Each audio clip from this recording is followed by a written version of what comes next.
Oke teman-teman, kali ini kita akan melanjutkan pembahasan kita mengenai ikatan kimia, yaitu tentang ikatan kovalen. Kita review dulu materi sebelumnya mengenai ikatan ion. Ikatan ion itu adalah ikatan yang terbentuk antara unsur logam dengan unsur non-logam. Ciri khas dari ikatan ion itu adalah adanya peristiwa serah terima elektron atau perpindahan elektron, di mana di dalam ikatan ion itu ada unsur yang melepaskan elektron dan ada unsur yang menangkap elektron. Lalu bagaimana dengan ikatan kovalen?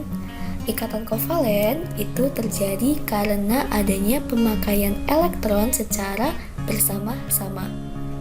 Jadi ciri khas dari ikatan kovalen itu unsur yang berikatan saling membutuhkan atau sama-sama ingin menangkap elektron. Unsur-unsur yang mudah menangkap elektron itu adalah unsur non-logam, ya. Jadi bisa dikatakan juga ikatan kovalen ini terjadi antara unsur non-logam dengan unsur non-logam. Sebagai contohnya di sini misal ada ikatan pada senyawa atau pada molekul H2O. Bagaimana cara kita mengetahui proses terbentuknya atau proses terjadinya ikatan kovalen pada molekul H2O ini? Pertama, kita buat dulu konfigurasi dari masing-masing unsur penyusunnya, yaitu unsur H dan unsur O. Kita buat konfigurasinya. Untuk unsur H, nomor atomnya 1, berarti konfigurasinya adalah 1. Supaya stabil ya, dia akan mengikuti aturan duplet yang elektron valensinya adalah 2 dengan cara menangkap atau membutuhkan 1 elektron. Sedangkan yang O kita buat konfigurasinya nomor atomnya 8, berarti konfigurasinya adalah 2, 6. Supaya oktet atau supaya stabil, maka unsur O ini membutuhkan 2 elektron atau menangkap 2 elektron. Nah, di sini kita lihat ikatan kovalen itu dia kedua unsurnya atau unsur-unsur yang berikatan kovalen itu sama-sama ingin menangkap elektron atau sama-sama membutuhkan elektron. Oke, selanjutnya untuk menggambarkan proses terbentuknya ikatan kovalen, kita membutuhkan yang namanya struktur Lewis supaya kita lebih mudah untuk menentukan mana pasangan elektron yang digunakan secara bersama-sama. Oke, nanti kita gambarkan ya. Nah, di sini ini kan molekul H2O. Kira-kira di dalam molekul ini yang menjadi atom pusat atau atom yang letaknya di tengah yang mengikat unsur lainnya itu adalah unsur yang mana? Jadi untuk menentukan unsur atau menentukan atom pusat itu kita lihat dari jumlah atom yang jumlahnya paling sedikit. Jadi di sini di molekul H2O ini atom yang jumlahnya sedikit itu adalah atom O, ya. Kalau H ini kan jumlah atomnya 2, sedangkan yang O ini jumlah atomnya 1. Berarti yang akan menjadi atom pusat atau atom yang letaknya di tengah itu adalah atom O. Kita gambarkan struktur Lewisnya untuk atom O. Nah, di sini kita gambarkan ya. Nah, ini dot Lewisnya atau titik Lewisnya itu berjumlah 6 yang menggambarkan jumlah elektron valensinya. Nah, posisinya itu nanti 1 di sini sebelah kiri dan 1 di sebelah kanan untuk digunakan atau untuk digunakan secara bersama-sama dengan unsur H atau atom H di sini. Nanti berarti atom H-nya kita gambarkan struktur Lewisnya seperti ini, ya. Karena atom H itu memiliki 1 elektron valensi, maka lambang Lewisnya, titik Lewisnya ini hanya 1. Nah, di sini atom H itu akan menyumbangkan 1 elektronnya, ya, 1 elektronnya, dan atom O juga menyumbangkan masing-masing 1 elektronnya untuk berikatan dengan unsur H di sini. Nah, ini yang disebut dengan ikatan kovalen. Jadi di sini ikatan yang terbentuk antara unsur O atau atom O dengan atom H itu dikarenakan terjadinya pemakaian pasangan elektron secara bersama-sama. Satu dari atom O dan satu dari atom H. Nah, di dalam ikatan kovalen itu kita kenal yang namanya pasangan elektron ikatan, yaitu pasangan elektron yang digunakan untuk berikatan. Ya, jadi di sini elektron-elektron yang disumbangkan dari masing-masing atom untuk berikatan itu disebut dengan PeI atau pasangan elektron ikatan. Nah, di sini kita lihat juga ada pasangan elektron di luar ikatan yang tidak digunakan untuk berikatan di sini. Ini dinamakan dengan pasangan elektron bebas, ya. Jadi pasangan elektron bebas itu adalah pasangan elektron yang tidak digunakan untuk berikatan. Jadi ini PeB yang di atas ini, ya, dan yang di bawah sini itu dinamakan PeB. Nah, ikatan kovalen itu juga bisa digambarkan seperti demikian. Nah, ini PeI-nya atau pasangan elektron ikatannya bisa kita gambarkan juga dengan garis seperti ini. Nah, garis ini menunjukkan terjadinya ikatan kovalen. Ya, PeB-nya kita gambarkan tetap seperti ini, tidak apa-apa. Ya, jadi untuk membedakan antara PeI, pasangan elektron ikatan, dan pasangan elektron bebas seperti ini. Nah, berdasarkan jenis ikatannya, ikatan kovalen itu dibagi menjadi 3. Yang pertama ada ikatan kovalen tunggal, di mana ikatan yang melibatkan satu pasang elektron ikatan atau PeI. Contohnya di sini pada molekul H2. Nah, di sini masing-masing unsur H atau masing-masing atom H akan menyumbangkan satu elektronnya untuk saling berikatan. Nah, di sini karena hanya melibatkan satu pasang elektron ikatan, maka disebut dengan ikatan kovalen tunggal. Nah, berarti gambar garisnya itu hanya satu rangkap seperti ini, ya. Hanya satu, karena yang digunakan atau yang dilibatkan itu hanya satu pasang elektron ikatan. Kemudian jenis ikatan kovalen yang kedua itu adalah ikatan kovalen rangkap 2, di mana ikatan kovalen yang melibatkan 2 PeI atau 2 pasang elektron ikatan. Contohnya pada molekul O2. Nah, ketika unsur O ini saling bergabung, itu dia akan menyumbangkan atau akan melibatkan 2 pasang elektron ikatan, ya, di sini. Jadi ada 2 pasang. Nah, di sini. Nah, ini itu dinamakan dengan ikatan kovalen rangkap 2.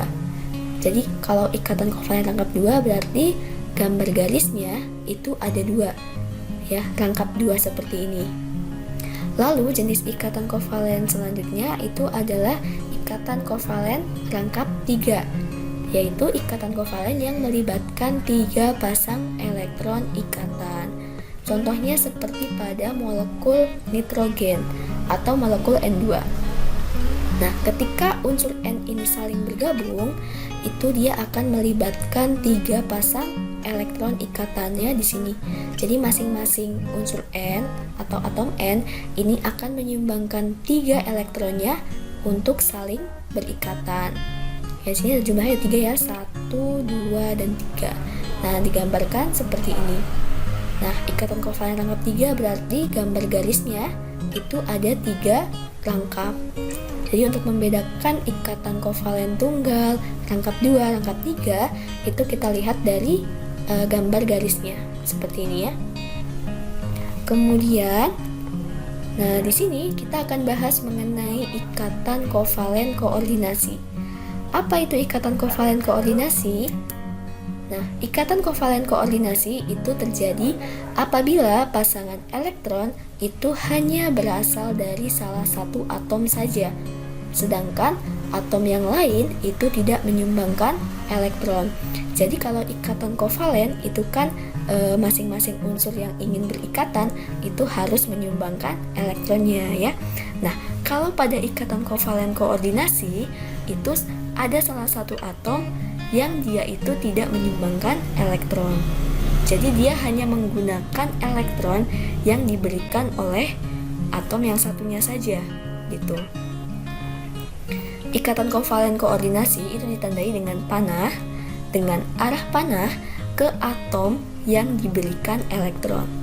Jadi untuk lebih jelasnya coba kita lihat contoh berikut. Ikatan pada molekul atau senyawa SO2. Nah, ini untuk menggambarkan ikatan kovalen koordinasinya, nih pertama kita buat dulu konfigurasi dari masing-masing unsur penyusunnya ya. Berarti kita buat dulu untuk unsur S, itu karena nomor atomnya 16, berarti konfigurasinya adalah 2, 8, 6.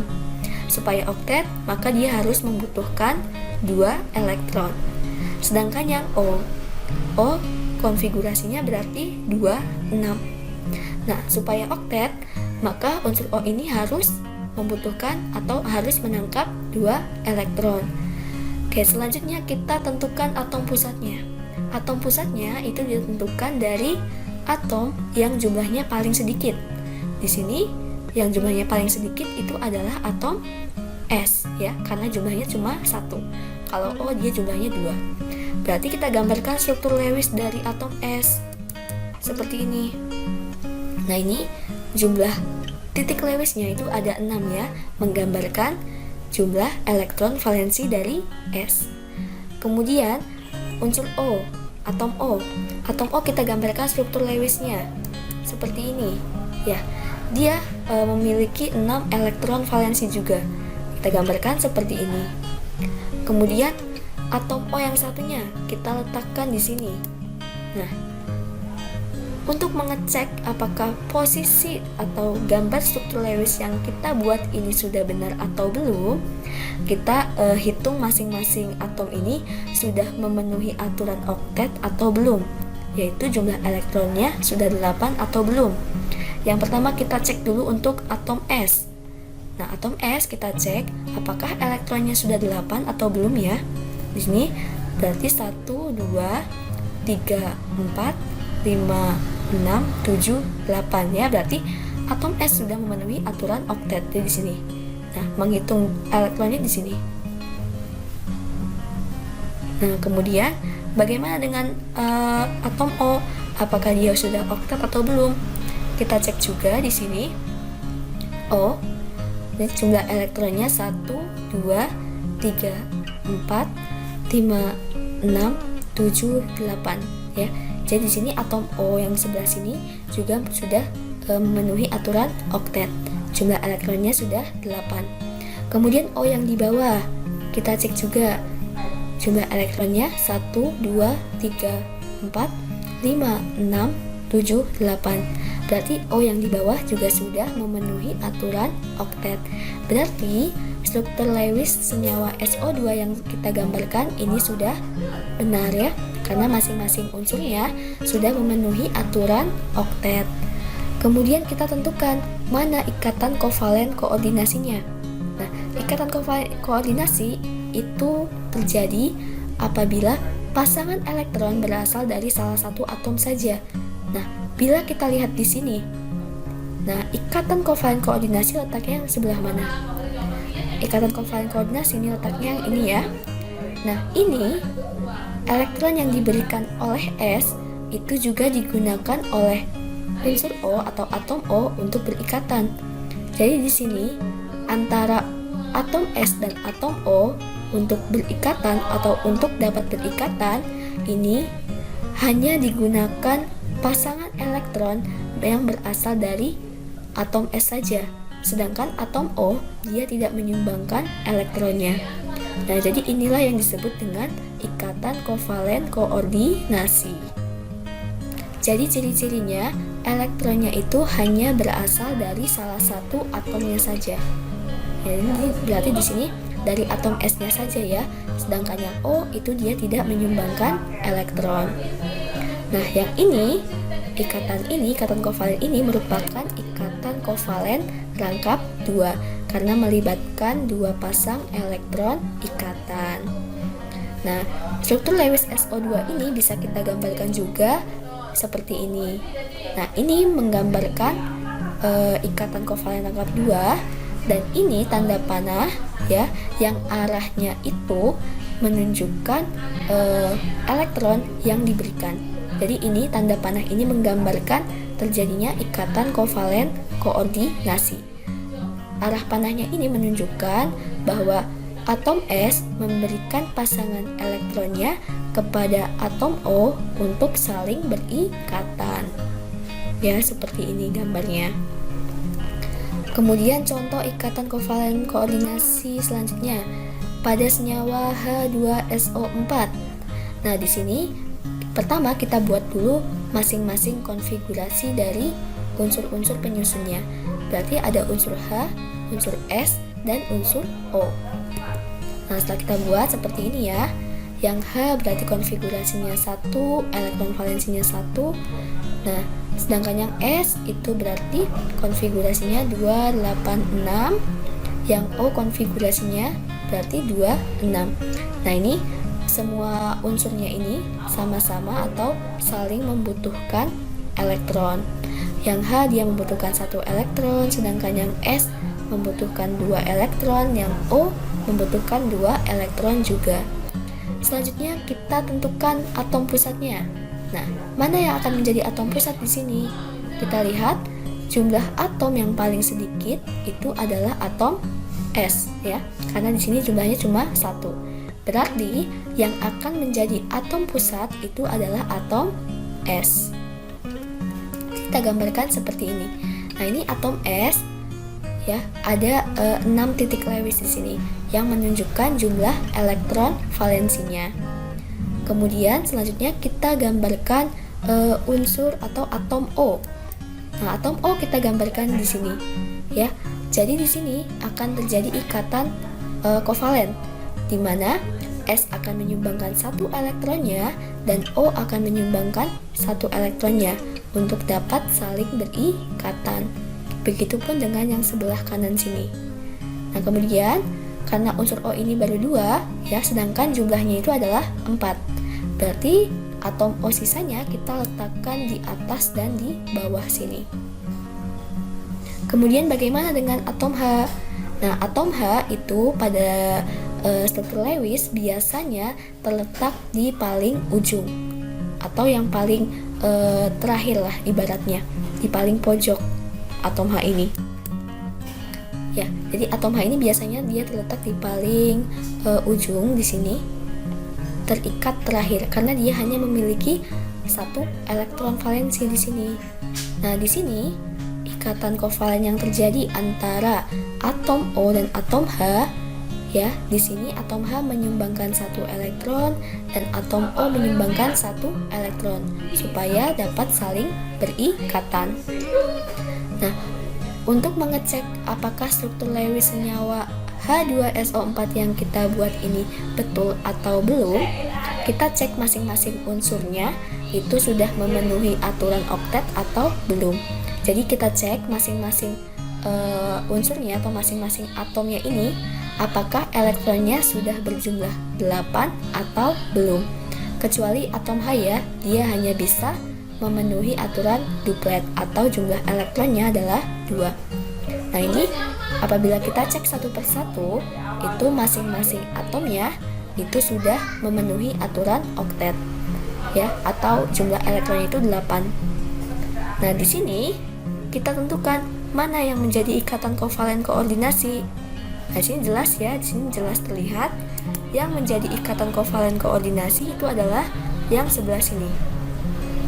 Jadi di sini atom S berikatan dengan atom O ya. Pasangan elektron yang digunakan itu hanya berasal dari atom S-nya saja. Sedangkan atom yang O dia tidak menyumbangkan elektronnya. Jadi di sini atom S berikatan dengan atom O itu elektronnya hanya berasal dari atom S-nya saja. Nah, ini disebut dengan ikatan kovalen koordinasi. Begitupun yang bawah sini. Nah, ini juga elektron yang digunakan untuk berikatan itu adalah elektron yang diberikan oleh atom S saja. Sedangkan yang ini merupakan ikatan kovalen tunggal ya, karena sama-sama menyumbangkan elektron. Yang O menyumbangkan 1 elektron dan yang S menyumbangkan 1 elektron. berarti terjadi ikatan kovalen tunggal. Begitupun dengan unsur O atau atom O dan H ini yang saling berikatan ini. Ini pun merupakan ikatan kovalen tunggal. Nah, struktur Lewis senyawa H2SO4 ini bisa kita gambarkan juga menjadi seperti ini.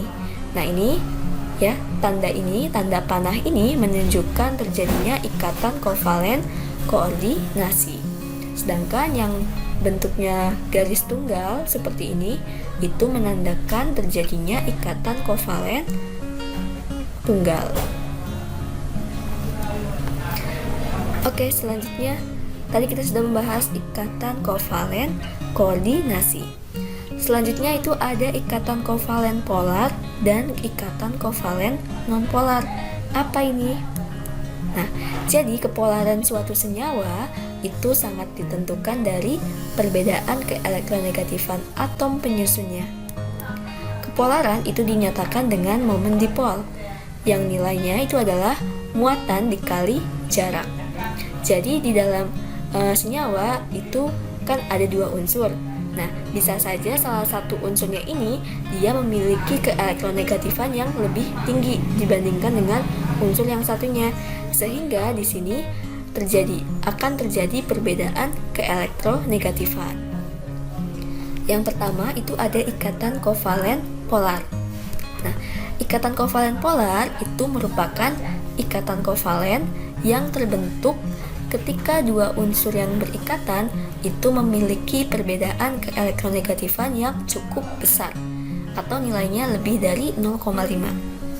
Nah, di sini ciri-ciri dari ikatan kovalen polar itu pasangan elektron ikatannya tertarik ke salah satu atom yang lebih elektronegatif. Contohnya, misalnya ada senyawa H2O, HCl, dan HF.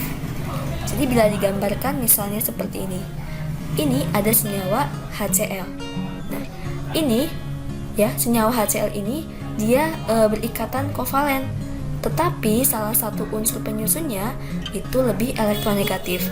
Di sini antara unsur H dan unsur Cl yang keelektronegatifannya paling tinggi itu adalah unsur Cl. Jadi di sini ketika mereka menyumbangkan masing-masing elektronnya untuk berikatan, salah satu unsur penyusunnya ini dia akan lebih menarik pasangan elektron ke arah dirinya. Jadi yang harusnya pasangan elektron ini digunakan bersama-sama untuk berikatan, tetapi pada ikatan kovalen polar itu pasangan elektronnya itu lebih tertarik ke salah satu atomnya. Gitu. Jadi tidak digunakan secara merata gitu. Jadi di sini ada perbedaan keelektronegatifan antara unsur H dan unsur Cl. Di mana unsur Cl ini dia memiliki keelektronegatifan 3. Sedangkan unsur H itu keelektronegatifannya adalah 2,1.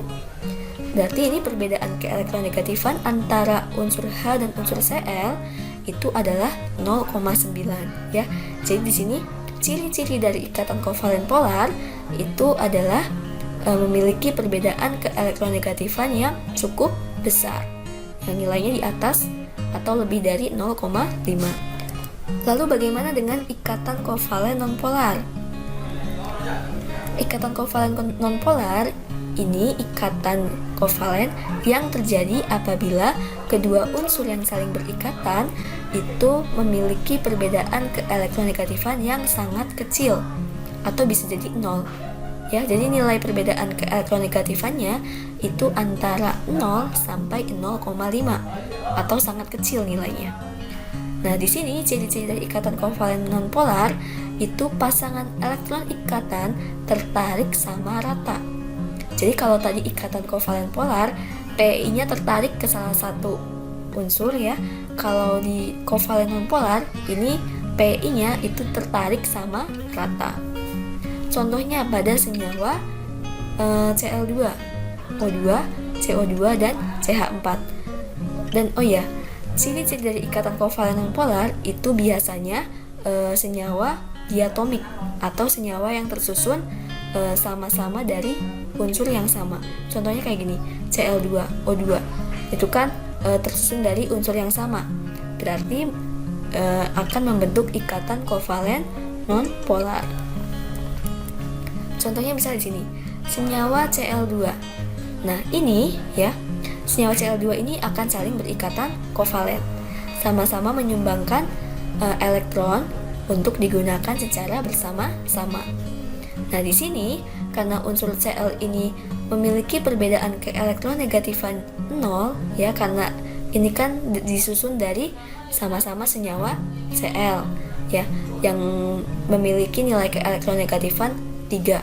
Berarti perbedaan keelektronegatifannya itu adalah 0 karena unsurnya itu sama. Ya, jadi di sini ikatan kovalen nonpolar terjadinya, tidak memiliki perbedaan keelektronegatifan. Contoh lagi misalnya pada senyawa atau molekul CO2.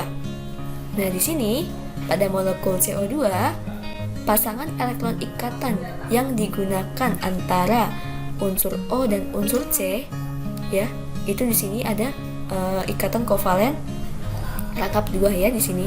Nah, ini pada senyawa CO2 itu dia memiliki perbedaan keelektronegatifan yang 0. Ya, walaupun di sini C dengan O itu perbedaan keelektronegatifannya berarti 1 ya. Karena di sini unsur O nilai keelektronegatifannya adalah 3,5, sedangkan yang C nilai keelektronegatifannya 2,5. Nah, apabila dijumlahkan semuanya ini itu berjumlah 0. Artinya tidak memiliki perbedaan keelektronegatifan. Artinya di sini pasangan elektron ikatannya itu tertarik sama rata. Jadi tertarik sama kuat, baik ke arah O maupun ke arah C. Oke, selanjutnya di sini untuk membedakan senyawa kovalen polar dan senyawa kovalen nonpolar. Yang pertama kita lihat dari perbedaan keelektronegatifannya. Kalau kovalen polar itu perbedaan keelektronegatifannya besar, sedangkan yang kovalen nonpolar perbedaan keelektronegatifannya kecil. Bila dilihat dari pasangan elektron ikatannya, kalau yang kovalen polar itu lebih tertarik ke salah satu atom, sedangkan kovalen nonpolar itu tertarik sama rata ke seluruh atomnya. Bila dilihat dari pasangan elektron bebasnya, kalau senyawa atau ikatan kovalen polar itu pada atom pusatnya memiliki PeB atau pasangan elektron bebas, sedangkan pada kovalen nonpolar itu atom pusatnya tidak memiliki PeB. Kemudian bila dilihat dari unsur penyusunnya, kalau kovalen polar itu terdiri dari 2 unsur yang berbeda, sedangkan pada kovalen nonpolar itu biasanya terdiri dari 2 unsur yang sama atau bisa juga berbeda, tetapi dengan catatan memiliki perbedaan keelektronegatifan yang kecil atau 0. Kemudian bila dilihat dari bentuk molekulnya, kalau yang kovalen polar itu bentuk molekulnya asimetris atau tidak lurus, sedangkan yang kovalen nonpolar itu bentuknya simetris atau lurus. Nah, untuk contoh senyawanya kalau kovalen polar itu ada H2O, HCl, HF, NH3, dan lain sebagainya. Kalau yang kovalen nonpolar itu contohnya seperti O2, Cl2, F2, CO2, CH4, dan PCl5. Kemudian untuk membedakan senyawa ionik dengan senyawa kovalen. Nah, di sini untuk membedakan senyawa yang terjadi akibat adanya ikatan ion dan ikatan kovalen, itu kita lihat di sini. Kalau senyawa ionik itu terbentuk dari unsur logam dan unsur non-logam. Sedangkan senyawa kovalen itu terbentuk dari sesama unsur non-logam. Kalau senyawa ionik itu cirinya terjadi perpindahan elektron atau serah terima elektron. Sedangkan senyawa kovalen itu terjadi karena adanya penggunaan elektron secara bersama-sama. Kemudian kalau senyawa ionik itu dalam wujud lelehan atau cairan dan larutannya itu dapat menghantarkan listrik. Sedangkan bila senyawa kovalen itu dalam keadaan larutannya saja dia bisa menghantarkan listrik. Kemudian senyawa ionik berwujud padat dalam suhu ruangan. Sedangkan senyawa kovalen itu ada yang berwujud padat, cair, dan gas. Nah, kemudian bila dilihat dari titik didih dan titik lelehnya, kalau senyawa ionik itu cenderung lebih tinggi, sedangkan senyawa kovalen itu cenderung lebih rendah. Kalau dilihat dari kemudahan kelarutannya, kalau senyawa ionik itu mudah larut, sedangkan senyawa kovalen itu umumnya sukar larut dalam air.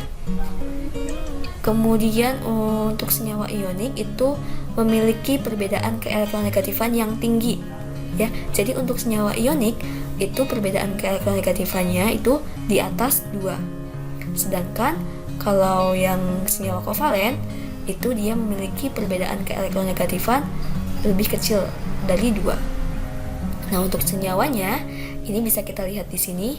Kalau senyawa ionik itu biasanya tersusun dari unsur logam dan non-logam. Contohnya NaCl, KBr, MgCl2, dan lain sebagainya. Sedangkan yang senyawa kovalen itu tersusun dari sesama unsur non-logam. Contohnya ada HCl, H2O, CO2, HNO3, dan lain sebagainya. Oke teman-teman, mungkin cukup sekian penjelasan yang dapat saya sampaikan. Kurang lebihnya mohon maaf. Terima kasih. Wassalamualaikum warahmatullahi wabarakatuh.